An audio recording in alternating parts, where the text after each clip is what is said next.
नमस्कार जी, उत्तर प्रदेश उत्तराखंड देख रहे हैं आप। आपके साथ में हूं दिव्या तिवारी। यूपी में योगी सरकार के 8 साल पूरे हो गए हैं। सरकार महिलाओं को आत्मनिर्भर बनाने और उनके सशक्तिकरण के लिए कई योजनाएं चला रही है। पिछले 8 साल में यूपी में महिलाओं के सशक्तिकरण के लिए कई काम किए गए हैं। महिला सशक्तिकरण पर आंकड़ों की बात करें तो यूपी में पहले की तुलना में महिला वर्कफोर्स में इजाफा हुआ है। बात यूपी पुलिस बल की हो तो यहां भी महिलाओं का योगदान बढ़ा है। सामूहिक विवाह से लेकर सरकारी नौकरी तक में योगी सरकार ने आधी आबादी को सशक्त बनाया है। वहीं एंटी रोमियो जैसे ऑपरेशन चलाकर महिलाओं और बेटियों को निडर भी बनाया है। ये रिपोर्ट देखिए और फिर एक और योगी सरकार के 8 सालों के काम पर हम महिलाओं के साथ ही चर्चा करेंगे।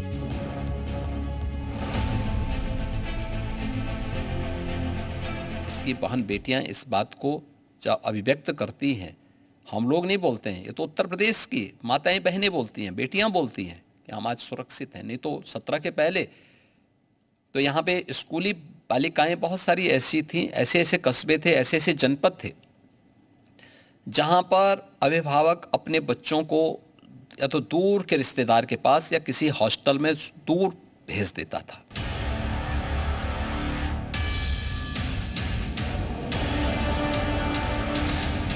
91 लाख से अधिक महिलाओं को इस कार्यक्रम के माध्यम से स्वावलंबन के साथ जोड़ने का कार्य हुआ है और 2 लाख से अधिक महिलाएं पीएम स्वनिधि योजना में स्ट्रीट वेंडर में लगी हुई महिलाओं को उस योजना के साथ जोड़ा गया है और 1 करोड़ महिलाओं को पीएम स्वामित्व योजना में, जहां पे झोपड़ी है, जहां पे मकान है, वहां का मालिकाना अधिकार देने का काम देश के अंदर नंबर 1 पर उत्तर प्रदेश ने सर्वाधिक घरोनी, पीएम घरोनी देने का काम उत्तर प्रदेश ने किया है।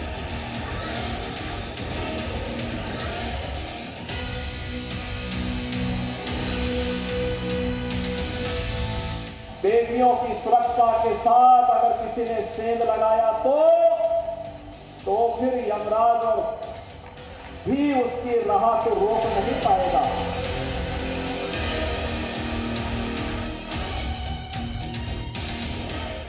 आप मुझे बताइए, जब उस बेटी को माँ बाप का संरक्षण मिलना है बचपन में, तब वो दूर हॉस्टल में जाकर के पढ़ने के लिए मजबूर है। आज मुझे प्रसन्नता है कि डबल इंजन की भारतीय जनता पार्टी की सरकार के कारण वह बेटी अपने माँ बाप के संरक्षण में अपने घर से स्कूल जाती है और घर में वापस आती है। आज वो अपने को सुरक्षित महसूस करती है। तो योगी सरकार के 8 साल शानदार जानदार रहे हैं और इसी के चलते वो योजनाएं काफी सफल रही हैं जो कि महिलाओं के लिए, खास तौर पर लड़कियों के लिए चलाई जा रही हैं और उसका लाभ हर आधी आबादी को मिल रहा है।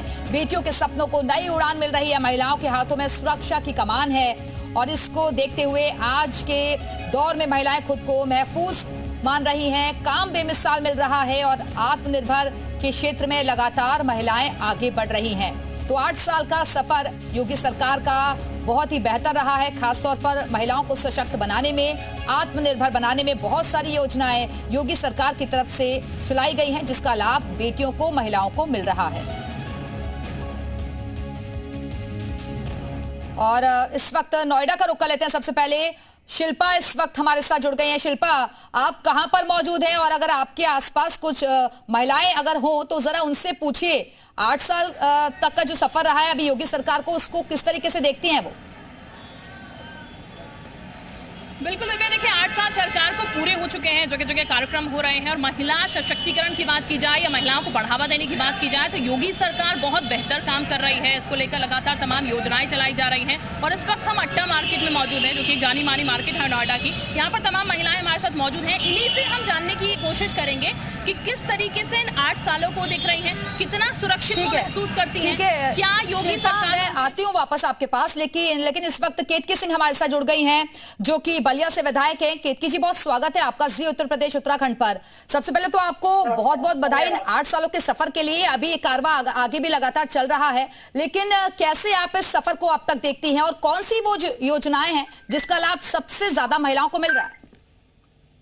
देखिए, मैं तो सर्वप्रथम समस्त प्रदेशवासियों को अपनी सरकार की तरफ से धन्यवाद देना चाहूंगी कि उन्होंने इस काबिल हम लोग को समझा कि हम इनकी सेवा करते रहे और निरंतर आज 8 वर्ष पूर्ण हुए और एज अ महिला विधायक बाद में, बट एज अ महिला 2 बच्चियों की माँ होने के नाते मुझे ये बात कहने में आज बहुत फक्र है कि हमारी सरकार ने सबसे बड़ी जो चीज हर महिला, हर बच्ची को चाहिए, हर बच्ची के अभिभावक को चाहिए, वो है सुरक्षा।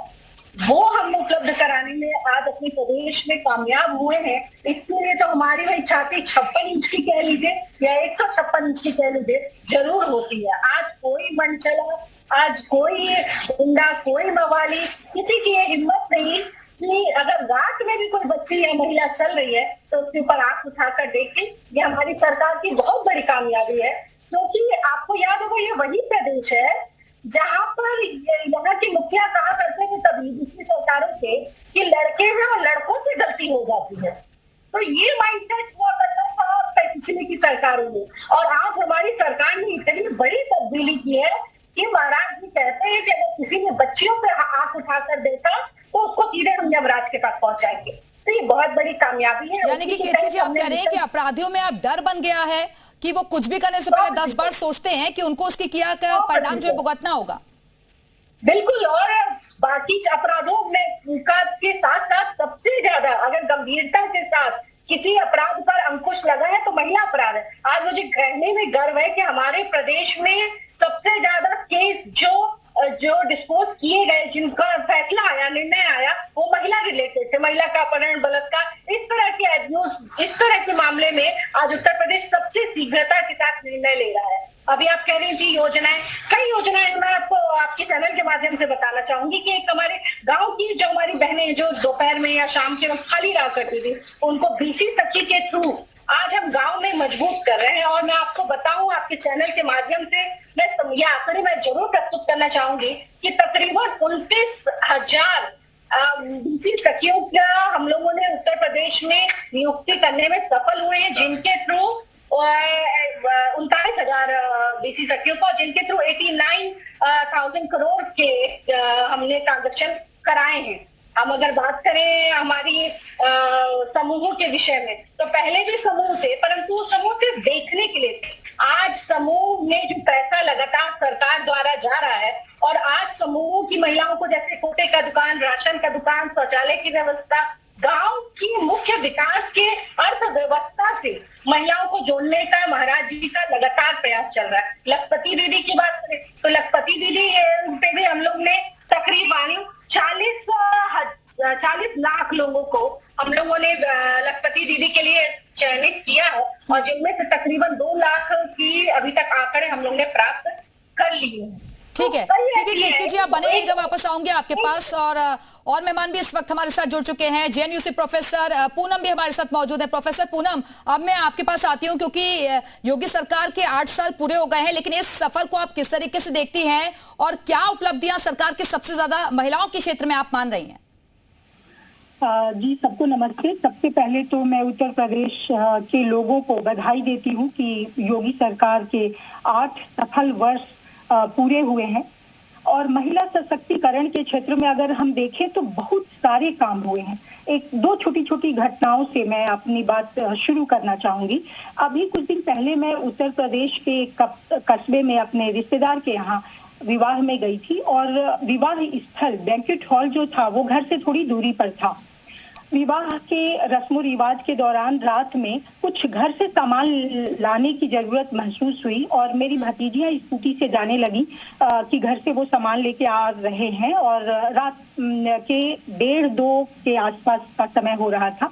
मैंने उनसे कहा कि तुम लोगों का जाना ठीक नहीं है, भाइयों को भेजो, और रात हो रही है, सुरक्षा की दृष्टि से ठीक नहीं है।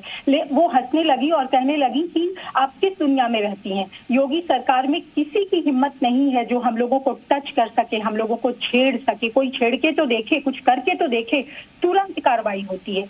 ये जो उनमें एक आत्मविश्वास आया है लड़कियों में, ये बहुत महत्वपूर्ण है। एक और इसी तरह की घटना मैं बताऊंगी। मैं अलीगढ़ के धर्म समाज कॉलेज में पढ़ाती थी, और वहां पहले की स्थिति ये होती थी कि 2 बजे जब लड़कियों की छुट्टी होती थी, सबकी छुट्टी होती थी, तो लड़के बाइक लेके गेट पर खड़े रहते थे। कभी उन्हें पर फप्ती कसना, लड़कियों पर ताने मारना, उनके कभी दुपट्टे खींच लेने तक की घटनाएं सामने आती थी। लेकिन आज वहां पुलिस की वैन रहती है, लड़कियां अपने को बिल्कुल सुरक्षित महसूस करती हैं और कोने में एक पिंक पुलिस बूथ भी है, जिससे कि सुरक्षा का पूरा माहौल है। और ये जो सुरक्षा का माहौल लड़कियों में और महिलाओं में आया है, वो अनायास ठीक है। पूनम जी आप बने रहिएगा। बबीता सिंह जी भी हमारे साथ मौजूद हैं, अध्यक्ष है महिला आयोग यूपी की। बबीता जी बहुत स्वागत है आपका भी, क्योंकि अभी तक हम देखते थे 2017 से पहले बहुत सारे केसेस महिला आयोग तक भी आते थे। इन 8 सालों के सफर को आप कैसे देख रही हैं और कितनी कमी इसमें आई है? ये माने कि ज्यादा से ज्यादा अब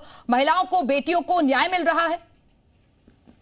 देखिए, मैं कहूंगी कि उत्तर प्रदेश सरकार के 8 साल बेमिसाल, इसमें कोई शक नहीं है कि उत्तर प्रदेश की जनता के लिए जो ये माहौल मिला है वो महिलाओं के लिए है या युवाओं के लिए है या किसानों के लिए है, जिसके लिए भी है, और बहुत ही खूबसूरत ये साल रहे। इसके लिए मैं उत्तर प्रदेश की जनता को बहुत बहुत बधाई देती हूँ और माननीय मुख्यमंत्री जी का आभार व्यक्त करती हूँ।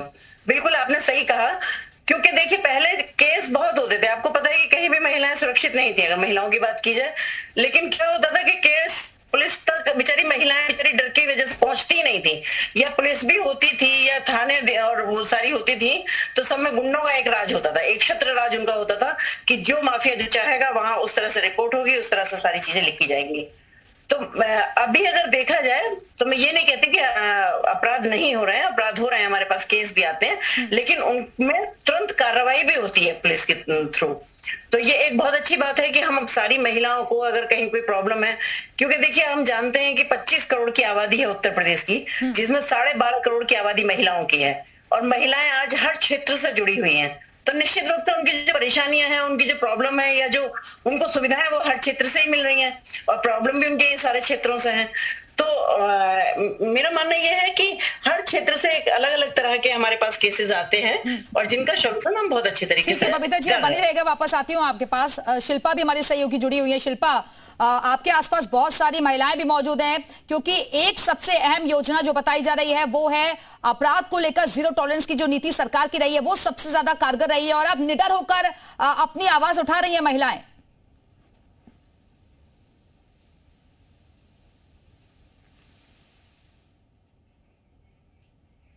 शिल्पा, आप अपने माइक को अनम्यूट कर लीजिए, आपकी आवाज हम तक नहीं पहुंच पा रही है।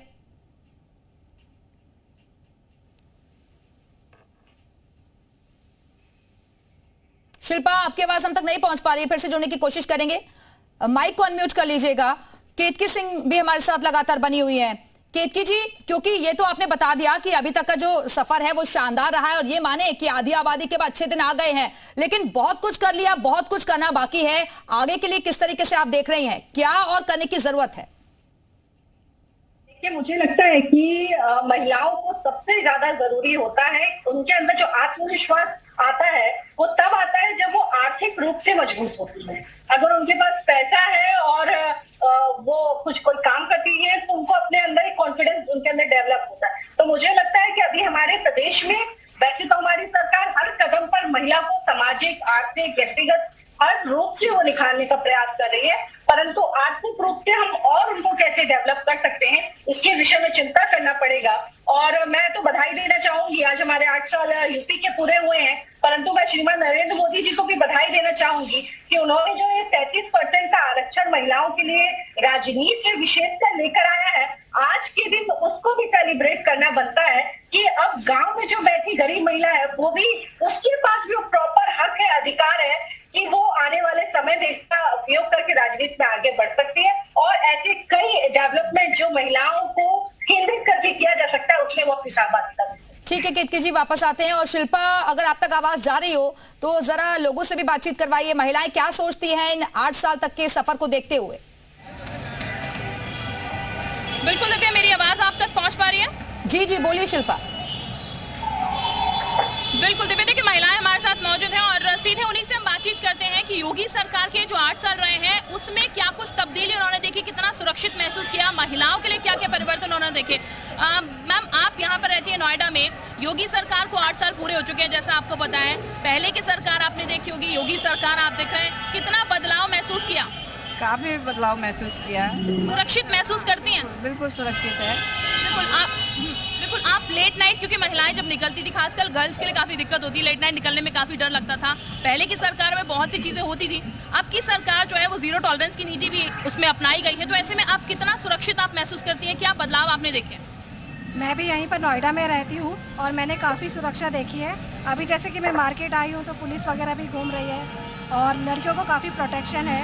लेट नाइट भी मैंने देखा है कि मैं सर्वे करती हूँ, तो बहुत अच्छा है योगी सरकार की तरफ से। Thank you. बिल्कुल बदलाव यानी कि आप महसूस करें। कुछ और महिलाएं भी हमारे साथ दिव्या इस वक्त मौजूद है, उनसे भी हम बातचीत करने की कोशिश करते हैं। मैम, आप ही नोएडा में रहती हैं, 8 साल जो है योगी सरकार को हो चुके हैं। लगातार योगी सरकार दावे भी करती है कि महिलाएं जो है वो सुरक्षित हैं। वो सुरक्षा क्या आप महसूस करती है नोएडा में रहकर? मैं क्या, जितनी भी महिलाएं नोएडा में हैं या यूपी में जितने भी जिले हैं, गोरखपुर हो गया, लखनऊ हो गया, हर जगह महिलाएं सुरक्षित हैं।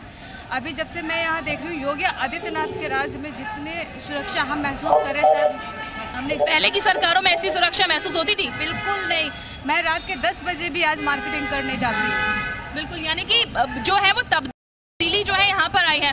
मैम, क्योंकि यहाँ पर पहले हम काफ़ी सारी चीज़ें देखते थे, महिलाएं जो है वो काफ़ी असुरक्षित महसूस करती थी। बहुत सारी चीज़ें जो है, लूटपाट की घटनाएं या फिर किडनैपिंग की घटनाएं, ये हमने देखा है। अब जो है जब आप सड़क पर निकलती हैं तो माइंड में वो सब चीज़ें रहती हैं नहीं? देखिए मैम, थोड़ा बहुत तो हर लड़की के माइंड में रहता ही है, लेकिन हाँ मैं देख रही हूँ कि अगर पहले से ज़्यादा हम लोग मोर सेफ हो गए हैं और इस सरकार से काफ़ी चेंजेस आए हैं। सुरक्षा के नज़रिए से अगर मैं बात करना चाहूँ यहाँ पर, तो सुरक्षा को लेकर आप क्या कहेंगी? सुरक्षा तो हमने बात कर ली, शिक्षा को लेकर माफ कीजिएगा, अगर मैं बात करूँ यहाँ पर, तो शिक्षा को लेकर आपने क्या तब्दीली देखी है? शिक्षा को जाहिर सी बात है, आपको भी पता होना चाहिए कितना ज़्यादा बढ़ावा दिया गया है। कोई भी लड़की अब घर में लड़की नहीं रही है, वो बढ़ के कितना मतलब आगे बढ़ रही हैं, ये सबको ही पता है। बिल्कुल, यानी कि जब अब देखते हैं एक एजुकेशन जो कहते हैं, एक गृहिणी जो होती है वो अपने साथ पूरे परिवार को जारी रखिएगा। वापस आते हैं आपके पास। बबीता जी, मैं आपके पास आती हूँ क्योंकि एक दौर वो भी था जब महिलाएं जो हैं समाज के डर को लेकर लोक लाज की परवाह ज्यादा करती थी, घरों से बाहर निकलने में डरती थी। अगर उनके साथ कोई जुल्म हो रहा है, ज्यादती हो रहा है, तो वो शिकायत करने से डरती थी। लेकिन अब कम से कम अपनी आवाज को वो उठा पा रही हैं, महिला आयोग तक जा रही हैं, शिकायत दर्ज करवा पा रही हैं। देखिए, एक्चुअली आपका टॉपिक इतना अच्छा है ना कि मैं काफी देर इस पर बात कर सकती हूँ, लेकिन फिर भी मैं कहना चाहूंगी कि आपको ध्यान होगा कि जब माननीय प्रधानमंत्री जी ने जब शपथ ली थी तो उसके बाद एक स्लोगन दिया था उन्होंने, बेटी बचाओ और बेटी पढ़ाओ। तो जिसके लिए मैं ये कह सकती हूँ कि बेटी बचेंगी तो पढ़ेंगी या बढ़ेंगी आगे, लेकिन सिर्फ इस डर की वजह से क्योंकि बेटियां हमारी बहुत अनसिक्योर रहती थी, बेटियों की पढ़ाई में बहुत दिक्कतें आती थी, उनको कोई सुविधा नहीं थी, उनकी शादियों में बहुत दिक्कतें आती थी, इसलिए बेटियों को जनरली घर में उनका भ्रूण हत्या कर दी जाती थी और बेटियों को पैदा नहीं होने दिया जाता था। लेकिन आज मैं बताती हूँ कि आज बेटियां पढ़ भी रही हैं और बढ़ भी रही हैं, और पढ़ने के साथ उनमें एक जो कॉन्फिडेंस आया है वो ये है कि आज अपनी बात को किसी भी प्लेटफॉर्म पर वो रख सकती है, चाहे वो उनसे कोई बदतमीजी करता है या उनसे संबंधित कोई भी बात है तो बात है। अगर मेरे आयोग की भी बात की जाए तो आज महिलाएं वहां पहुंचती हैं, बच्चियां पहुंचती हैं और सारी बात बिल्कुल बेबाक तरीके से बताती हैं और वो कहती है मैम हम इसमें कार्रवाई चाहते हैं आपकी तरफ से। तो ये जो एक कॉन्फिडेंस लेवल जो महिलाओं का बढ़ा है वो इसलिए भी बढ़ा है थोड़ा सा क्योंकि अब उतनी बदतमीजियां नहीं होती, अब कहीं कहीं बदतमीजी होती है तो वो ये कहती है भाई वहां ये जो महिला हेल्पलाइन नंबर चलाया गया है बबीता जी, इसका भी बहुत हद तक फायदा मिल रहा है? जी बिल्कुल बिल्कुल मिल रहा है, और हमने अपने आयोग के भी नंबर सारे में चलाए हुए हैं उत्तर प्रदेश में, और बहुत ही मतलब अब एक इजी अप्रोच है आपको शिकायत करने के लिए। एक इजी अप्रोच है कि आप थाने में जाएंगे तो भी आपकी सुनी जाएगी, आप आयोग में आएंगी तो भी आपकी सुनी जाएगी। अगर घर में भी आप अपनी बात बताते तो अब मतलब बेफिक्री से पेरेंट्स जाते हैं और थाने में जाके अपनी बच्ची की रिपोर्ट कराना या बच्ची के बारे में कुछ भी करना, तो मुझे लगता है कि वातावरण बहुत चेंज हो गया है, बहुत उत्तर प्रदेश की जो दशा है वो बहुत बदल गई है। ठीक है, तो अब वो बने रहेगा। वापस आती हूँ पूनम जी, अब मैं आपके पास आती हूँ क्योंकि शिक्षा के क्षेत्र में आप नए आयाम किस तरीके से देख रही हैं और कहाँ और ज्यादा काम करने की जरूरत है आने वाले वक्त में? महिला सशक्तिकरण के क्षेत्र में सबसे पहली जो बात होती है, पहला जो आयाम है वो महिला आत्मनिर्भरता का है, और इस क्षेत्र में योगी सरकार ने बहुत काम किया है। आज उत्तर प्रदेश में 1 करोड़ से ज्यादा स्वयं सहायता समूह कार्य कर रहे हैं और 57,000 बैंक सखियां जो है वो काम कर रही हैं। इन दोनों ने महिलाओं को आत्मनिर्भर बनाने में बहुत बड़ी भूमिका निभाई है उत्तर प्रदेश में, और यही कारण है कि 16-17 में यूपी में वर्कफोर्स में महिलाओं का प्रतिशत मात्र 13-14% था। आज वह बढ़कर 35% हो गया है। इसका मतलब है कि टेंजिबल डिफरेंसेस हम लोग देख रहे हैं महिला आत्मनिर्भरता के क्षेत्र में, और जाहिर है कि ये आत्मनिर्भरता में शिक्षा का बहुत बड़ा योगदान है। जन्म से लेकर वृद्धावस्था के पेंशन तक की योजनाएं जो हैं वो योगी सरकार ने महिलाओं के लिए चला रखी हैं। और अभी हमारी बहनों ने बात की थी कि किस तरह से महिलाएं योगी सरकार में सुरक्षित अपने को महसूस कर रही हैं। तो यहाँ मैं बताना चाहती हूँ कि आज उत्तर प्रदेश के 75 जिलों में 30,000 पिंक बूथ्स हैं, जिसमें जिस पिंक बूथ में जो है वो महिलाओं की सुरक्षा के लिए कार्य कर रहा है। सेफ सिटी प्रोजेक्ट के तहत 10,417 स्कूटियां जो हैं वो ऑपरेट हो रही हैं। अभी हमने देखा कि पुलिस फोर्स की भर्ती में 60,000 से ज्यादा पुलिस फोर्स की भर्ती में भी इजाफा हुआ है। ठीक है, अब बनी रहेगा। केके सिंह, मैं आपके पास आती हूँ, क्योंकि पहले हम देखते थे कि जो पहले की सरकारें थी वो शहरों के सौंदर्यीकरण पर ही ज्यादा जोर रहता था, उनका स्मार्ट सिटी बनाने पर फोकस रहता था। लेकिन अब हम देख रहे हैं कि हर अंतिम छोर के व्यक्ति तक ये लाभ पहुंच सके, गांव के विकास पर भी सरकार का फोकस है। देखिए, पहले की सरकारों में मैं ये नहीं मानती कि हर तरफ उनका या विशेष उनकी एक पर्टिकुलर कुछ चिन्हित जिले थे, जैसे सफाई हो गया, हमारे यहाँ रामपुर हो गया, हमारे यहाँ रायबरेली हो गया। तो ऐसी कुछ पर्टिकुलर जगह थी जहाँ के डेवलपमेंट को वो पूरे प्रदेश का डेवलपमेंट मानते थे, जहाँ पे बिजली देने से लेकर पानी देने से लेकर सारी सुविधाएं बस वहीं तक सिमट के रह जाती थी। पर आज आपको आश्चर्य होगा कि आज के समय में मैं बात कर रही हूँ कि हम आज अब कामयाब है 18 से 20 घंटे 22 घंटे बिजली देने में, पर यही बिजली बाकी जिलों में 7 दिन में और 7 दिन रात में आती थी, और सफाई और इटावा और रामपुर में 24 घंटे बिजलियां रहती थी। ये ऐसे ही छोटे छोटे ऐसे एग्जाम्पल्स है जो ये दिखाते हैं कि इनका एक माइंडसेट था कि हमको कुछ लोगों को ही डेवलप करना है। जैसे जितने माफिया थे, जितने गुंडे थे, उनको डेवलप करना, उनकी प्रॉपर्टीज को उनको संरक्षण देना, जिससे पूरे प्रदेश का माहौल एक डरावना माहौल था, एक पिछड़ा हुआ माहौल था, एक डरा हुआ प्रदेश उत्तर प्रदेश था। आम जनमानस के मन में महिलाओं को तो आप छोड़ दीजिए, महिला तो वैसे ही अपने अपने सरल सौम्य है। पुरुषों की भी मैं बात करूं तो अगर पुरुष रात में उसके घर लौटने में अगर तो पिछले 8 साल में यूपी में महिलाओं के सशक्तिकरण के लिए कई काम किए गए हैं, और जिस वजह से महिलाएं लगातार आगे बढ़ रही हैं, सशक्त बन रही हैं और नई ऊर्जा उनमें आ रही है। फिलहाल के लिए बहुत बहुत शुक्रिया आप सभी का हमारे से जुड़ने के लिए। तो इस खास कार्यक्रम में अभी के लिए फिलहाल इतना ही। वक्त एक छोटे